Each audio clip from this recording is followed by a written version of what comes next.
Welcome to Next Level Tech. Got a tree or two you want to cut down, but not sure exactly how to do it? Well, before you fire that chainsaw up, it's good to know what you're doing.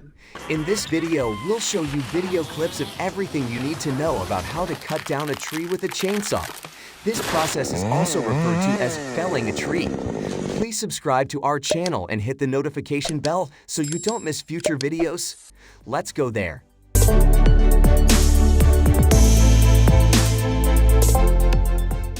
Cutting down or felling. A tree may seem like an easy task when the tree is small, but once you start taking down taller pines and oaks, it gets a bit complicated. Felling a tree with a chainsaw takes crucial planning and thought before you go at it. Otherwise, you may cause yourself or those around you to get injured. When cutting down trees, safety always comes first. Tall trees are extremely heavy, and you don't want to make the mistake of taking down a house, barn, power line, fence, or other structure along with the tree by accident. Therefore, when you're preparing to fell a tree with a chainsaw, take note of which objects and structures are in the vicinity. If there are any public areas or chances for people to walk or drive through the location, put up warning signs so they can be aware that active logging is taking place. You also want to pay attention to the other trees as well. It's not uncommon for a tree to have a ripple effect with other trees when it comes crashing down. This can lead to all sorts of danger and even a bigger mess to clean up. Try to imagine all possible scenarios before cutting with your chainsaw. Also, make sure you're wearing the right protective equipment too. Pick a direction for the tree to fall. After you've surveyed the area and feel confident that you're not going to cause any damage to structures or injuries to people, you can now figure out which direction you want to fell the tree. If the tree is already leaning in one direction, it may be best to just let it naturally fall that way when you cut it down. That is if there are no objects within the fall zone. The fall zone is the area directly in the path of the tree when it comes down. For small to medium-sized trees, you may be able to measure the vertical height and then get an accurate distance of how much space it will cover when felled on the ground horizontally. For really tall trees that are not measurable, you'll need to make your best guess by eyeballing it. Regardless of the height, if the tree is not leaning in one particular direction, then you can usually pick any direction for it to fall. Just keep in mind how easy or difficult it will be for you to complete the job while working in the fall zone. Clear your getaway path.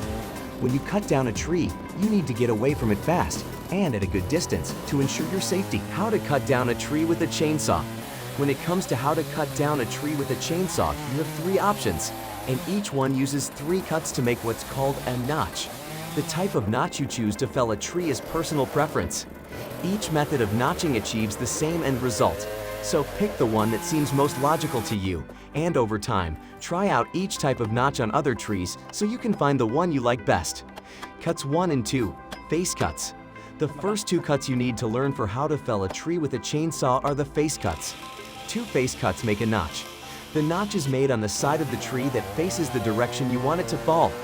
A comfortable height for making face cuts is about 24 inches from the ground, and you want to saw to a depth of about 20 to 25% of the tree's diameter. If you're right-handed, notch the face cuts on the right side of the trunk. If you're left-handed, make the face cuts on the left. There are three types of face cuts you can choose between. Open face notch. This is a wide cut that's ideally 90 degrees, but can be as small as 70 degrees. Conventional notch. This is a cut that's at a 45-degree angle. The top part of the cut is angled downward while the bottom part is flat. Humboldt notch. This cut is a reverse of the conventional cut. The top part of the cut is flat, while the bottom part is at an angle upward, creating an upside-down 45-degree angled notch. Cut 3. Back cut. Once the front notch is cut, you can then make the back cut with your chainsaw. The back cut is what disconnects the tree from the stump and creates a hinge for the tree to fall. The width of the back cut should be about 10% of the diameter of the tree trunk. Stop cutting when you're a few inches away from the notch. The back cut is made on the opposite side of the notch, and exact height will depend on the type of notch you chose. Open-faced notch. The back cut should be made at the same height as the corner of the notch. Conventional notch. The back cut should be at least 1 inch above the bottom cut.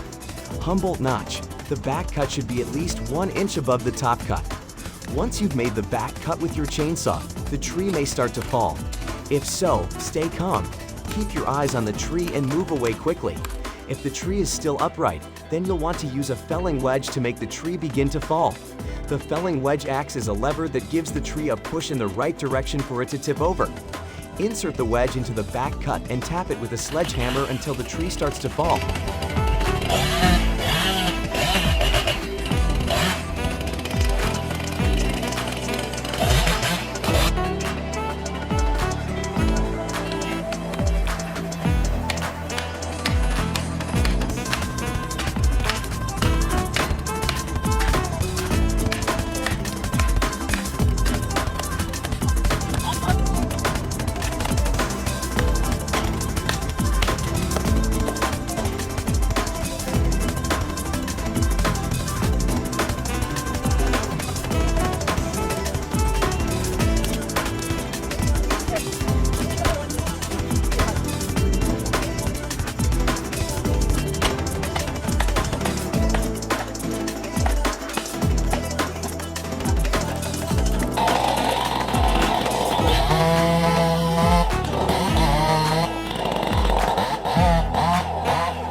Right down there. Look at that bit of hole.